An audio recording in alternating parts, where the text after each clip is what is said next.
జూబ్లీహిల్స్ ఉప ఎన్నికల ప్రచారాన్ని బీఆర్ఎస్ అభ్యర్థి మాగంటి సునీత ముమ్మరం చేశారు. బీఆర్ఎస్ నేతలతో కలిసి ఆమె నియోజకవర్గంలో విస్తృత ప్రచారం నిర్వహిస్తున్నారు. దివంగత మాగంటి గోపీనాథ్ సతీమణి అయిన సునీత మాట్లాడుతూ గత కేసీఆర్ హయాంలో జరిగిన అభివృద్ధి, జూబ్లీహిల్స్ నియోజకవర్గంలో గోపీనాథ్ చేసిన డెవలప్మెంట్ చూసి ప్రజలు తప్పక తనకు ఓటు వేస్తారని ధీమా వ్యక్తం చేశారు. తమ ప్రచారంలో ప్రజలంతా అండగా నిలుస్తున్నారని తెలిపారు. తమ గెలుపు ఖాయమని అంటున్న బీఆర్ఎస్ అభ్యర్థి మాగంటి సునీతతో మా senior correspondent Ram Naresh face to face. Jubilee Hills ఎన్నికలకు సంబంధించి విస్తృత ప్రచారం అయితే బీఆర్ఎస్ పార్టీ చేస్తుంది. ఈ నేపథ్యంలోనే మాగంటి సునీత గారు మనతో పాటు ఉన్నారు. మేడం, మీ ప్రచారం అనేది ఎలా సాగుతుంది?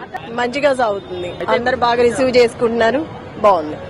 గోపీనాథ్ గారు చేసిన అభివృద్ధికి సంబంధించిన అంశాలు ఏ విధంగా ఏ అంశాలను ప్రస్తావిస్తున్నారు? గోపీనాథ్ గారు అన్ని అభివృద్ధి చేశారు కాబట్టి 3 సార్లు గెలిపించుకున్నారు ప్రజలు.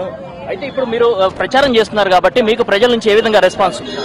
మంచిగా రెస్పాన్స్ వస్తుంది. మంచిగా జూబ్లీహిల్స్ ఎన్నికల్లో తమకు ప్రజల నుంచి మంచి మద్దతు లభిస్తుందని చెప్పేసి ఈ ఎన్నికలకు సంబంధించి ఏదైతే గోపీనాథ్ చేసిన అభివృద్ధి ఏదైతే ఉందో ఆ అభివృద్ధిని చెప్పుకుంటూ కూడా తమ ఎన్నికల ప్రచారం నిర్వహిస్తున్నామని చెప్పి మాగంటి సునీత చెప్తున్న పరిస్థితి ఉంది. కెమెరామెన్ బ్రహ్మాలతో రామ్ నరేష్, మహా న్యూస్, రహమత్ నగర్ నుంచి.